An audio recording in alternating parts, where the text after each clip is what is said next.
a severe weather update from the First Coast's most accurate weather team, certified by Weather Rate.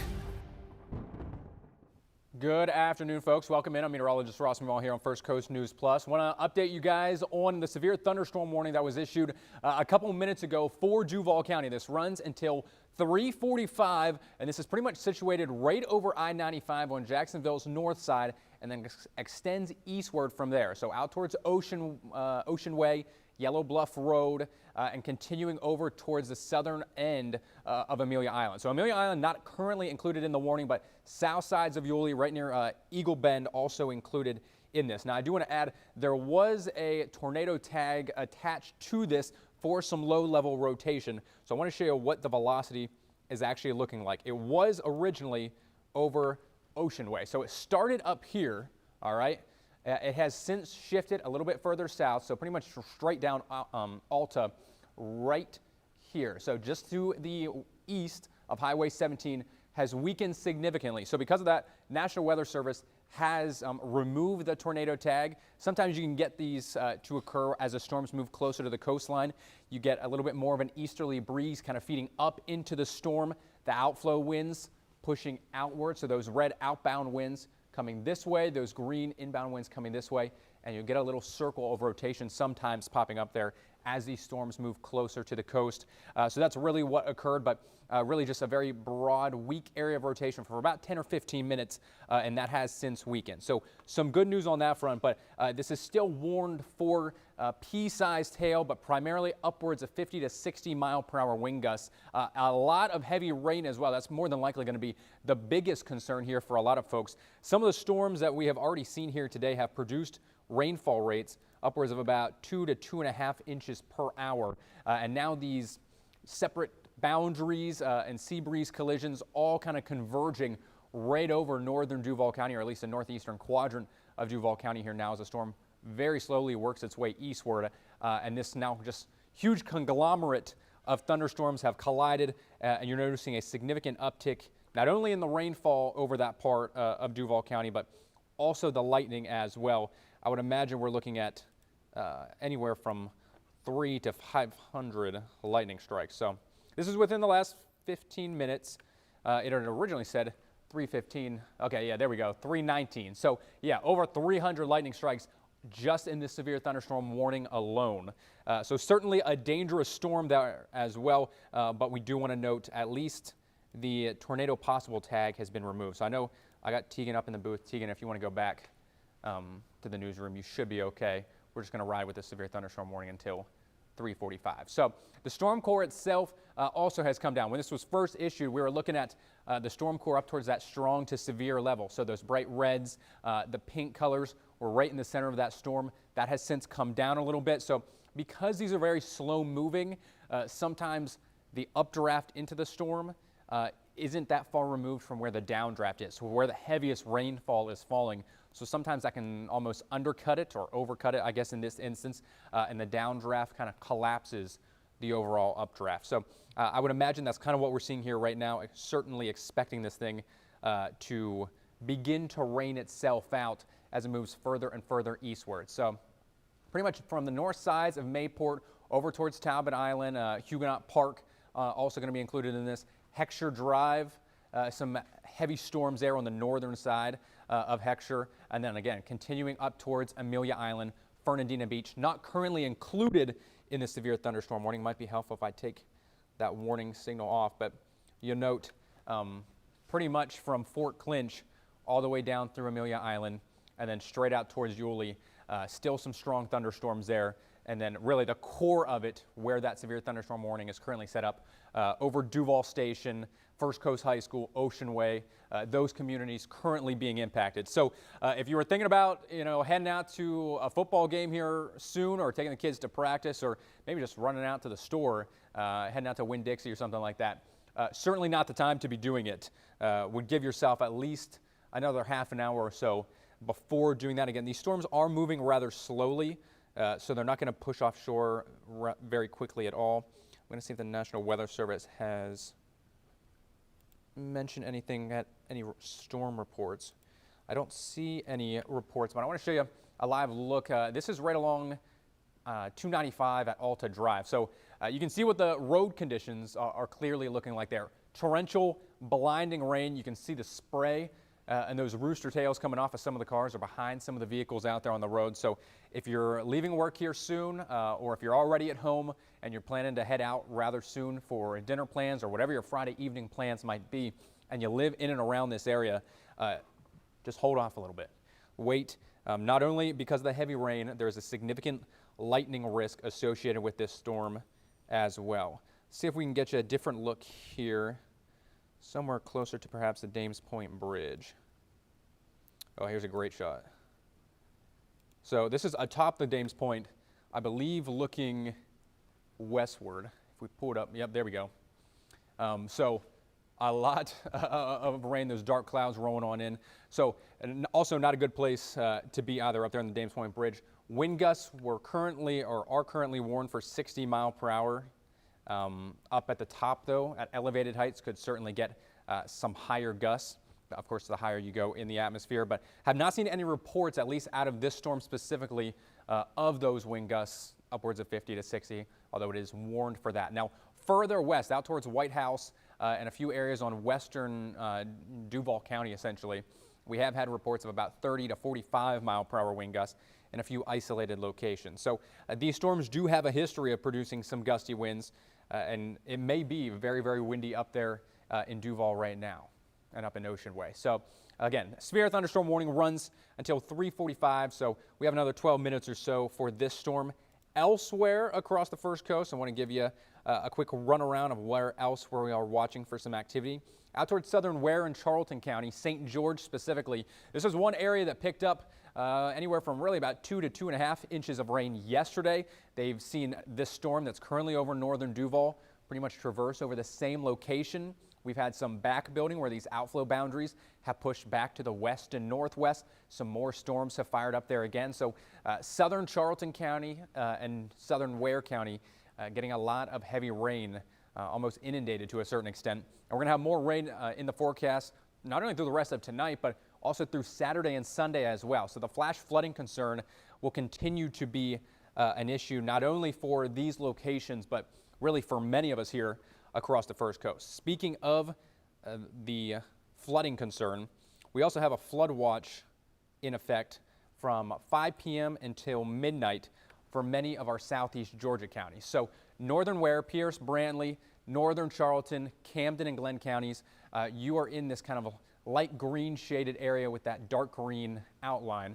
That is the flood watch itself. So more heavy rain is expected across our northern southeast Georgia counties through the rest of this evening, and that's really what we're going to be watching for later. And then, of course, you can see these highlighted areas in the box right here behind me, pretty much right over St. Johns and Duval counties, a multitude of separate flood advisories, which generally just mean there is a chance for some minor flooding, especially in some urban areas and those low-lying areas. So pretty much the entirety of Duval County, downtown Jacksonville, San Marco, up towards Arlington, East Arlington, over the Dames Point Bridge, Yellow Bluff Road, Ocean Way, Duval Station, all currently included in that flood advisory, and that will run until 5 p.m. as you can see there. Southern Nassau County also included. So from Yulee over to Fernandina Beach, southern sides of Amelia Island, all included in that specific flood advisory. You can see there's another one up here a little bit further northward for Camden and Nassau.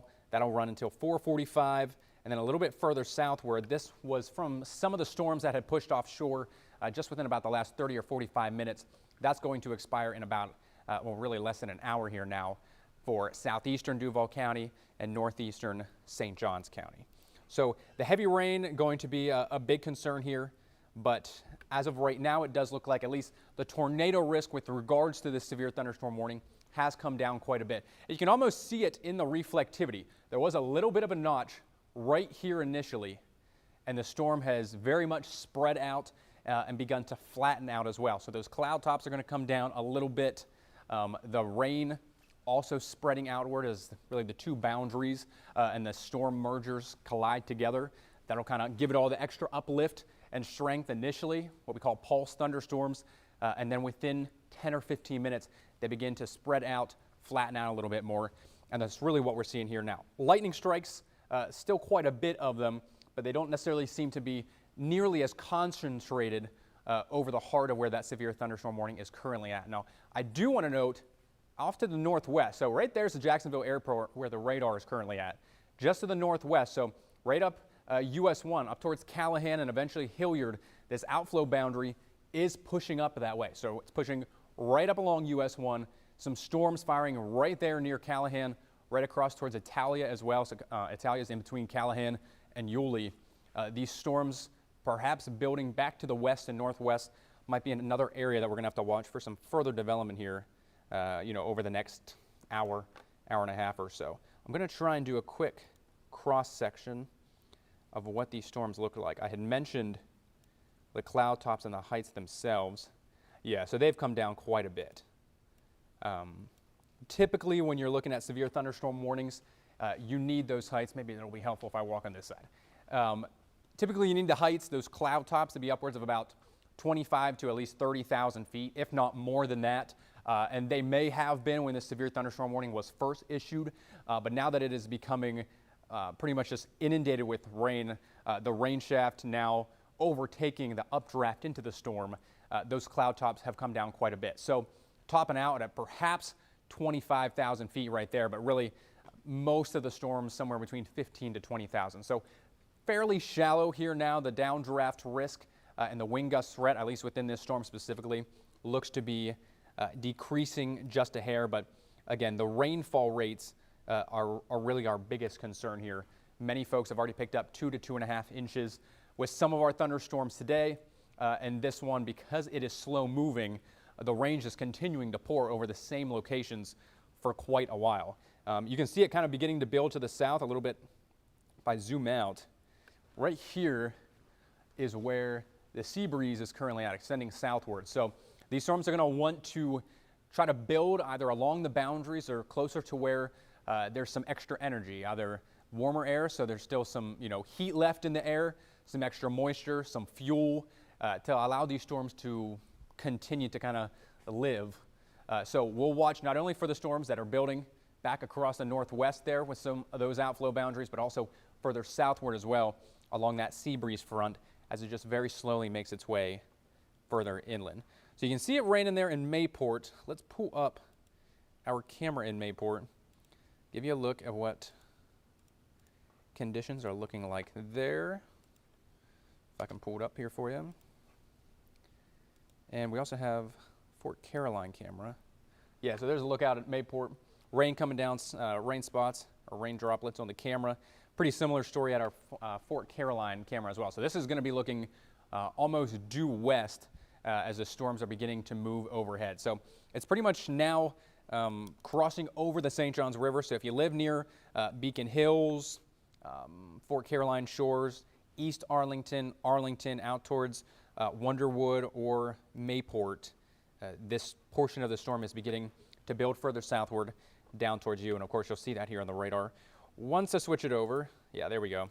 So I had mentioned previously it was right over Heckscher, now starting to build right over the St. Johns River. And this is even just to the east of downtown Jacksonville now. Again, building right along that sea breeze front. So much of this storm that's up by the airport right now, we'll also have to watch to see, does it build back further south, actually closer to downtown Jacksonville? The good news with a lot of this, right, especially for folks who do have Friday evening plans.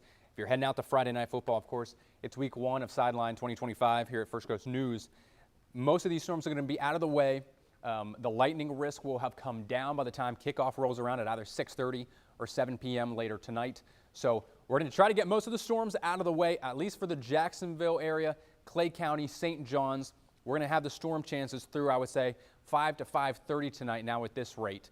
The only area that we're still going to have to watch for perhaps some further development is going to be further northward up across southeastern Georgia, where we do still have that flood watch in effect until midnight tonight. So there's a cold front that has stalled out, has essentially just turned into a stationary front now, draped across southeast Georgia, and really anywhere along that front you can see some convergence at the lower levels, and that will give rise to some of these pop up to scattered thunderstorms throughout the rest of this afternoon and into the evening hours here as well. So although perhaps it might be relatively dry in Waycross right now, that might not be the case for the rest of this evening. There are a few isolated showers and storms trying to pop up closer to the I-75 corridor. So up towards Macon, Tifton even out towards Valdosta. I wouldn't be surprised if we see a little bit more activity within the next hour or so.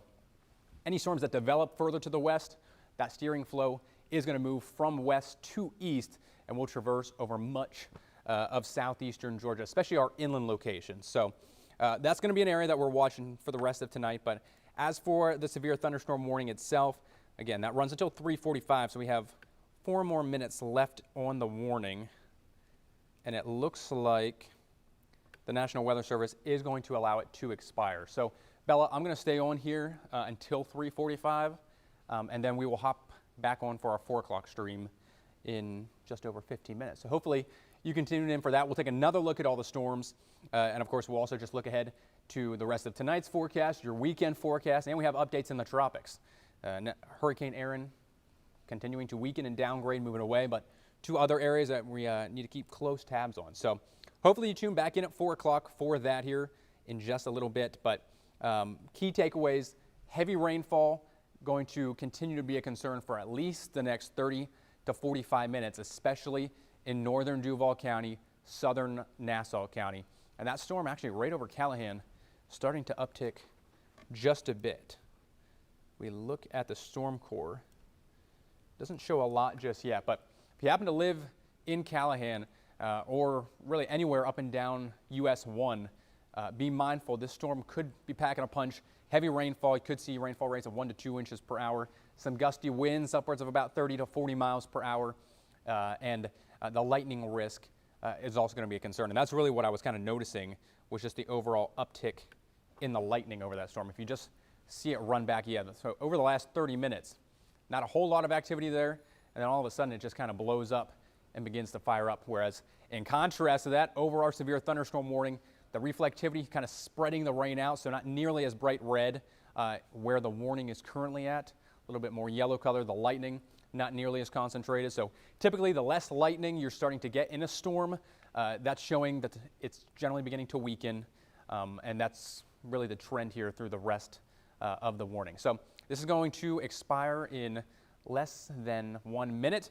I do want to add, if you live out on the southern ends of Amelia Island, very heavy rain there. Similar story if you're out towards Boneyard Beach, Talbot Island, Huguenot Park. The worst of the storm now beginning to surge offshore.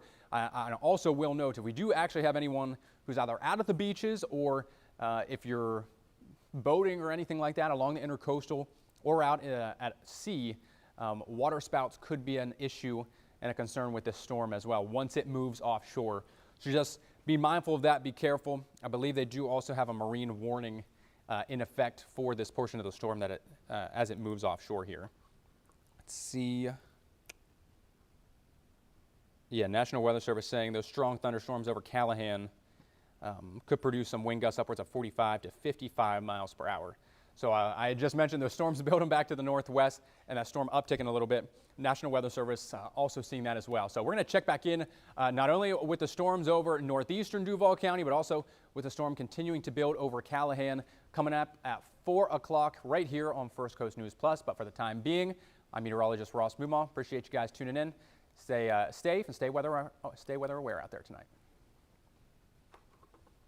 Stay with the First Coast's most accurate weather team. Stay safe and informed. Download the First Coast News app now. First Coast News on your side.